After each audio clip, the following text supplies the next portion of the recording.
Hey YouTube, it's MIgardener again, and I just want to show you guys something really cool. I was on the beach at my cottage over the weekend, and I picked up some of this natural coal. See this? Hopefully you can see that. But one way you can tell it's natural coal is by its glossy color and kind of the layers, and it breaks really easily.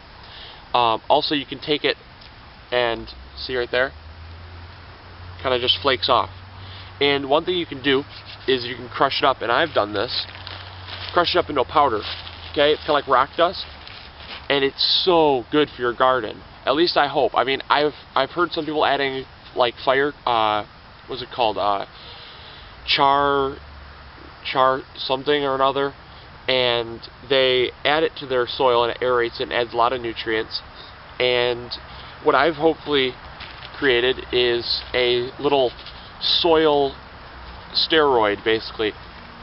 Now, if you think about what charcoal is you naturally think, oh, well, I might get power from it, I might heat my home with it, but have you ever thought of possibly growing vegetables in it?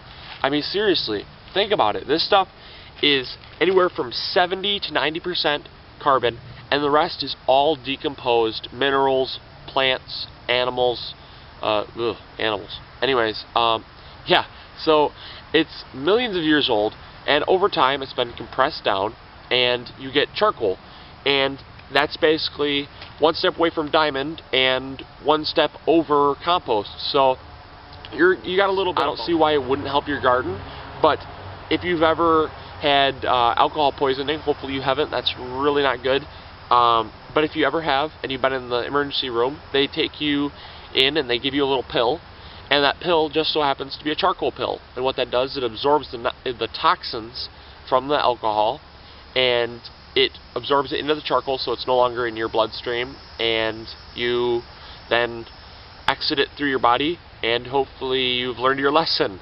But another thing that charcoal would do in the garden is you put it below the plants, such as these wonderful tomato plants back here. They're heavy feeders. Any plant that has a high absorption rate of toxins, such as celery or strawberries, it's going to absorb those toxins so you don't get it in the fruit or the vegetables. If you put it below the soil, it will work as a nitrogen catch, because not only does it absorb the toxins, but it'll also absorb the nutrients as well. And so instead of losing it, you then have a nitrogen catch or a mineral catch, and the roots will cling on, and hopefully the mycorrhiza, if you add that to your garden, or the microbes that you add, will cling on to the roots and then cling on to the charcoal and say, hey, we need this and you need this. So they create a symbiotic relationship with the charcoal, the mycorrhiza, and the roots, and it really, really will green up your plants. And also what it does is it aerates your soil, because a lot of times you'll have really hard soil and it'll pack down after months of being watered and stuff, and you can aerate it, but with raised beds it's really hard to get in there with like a rototiller or something and rototill it up. So if you add this in the beginning, it'll keep it really lush and soft.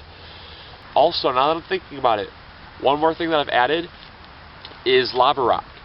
Lava rock is a really soft rock, just like charcoal is, but it comes from volcanoes, and there may be trace minerals in charcoal and lava rock that we've never ever been used before, because when they're in the ground for millions of years, some stuff goes extinct.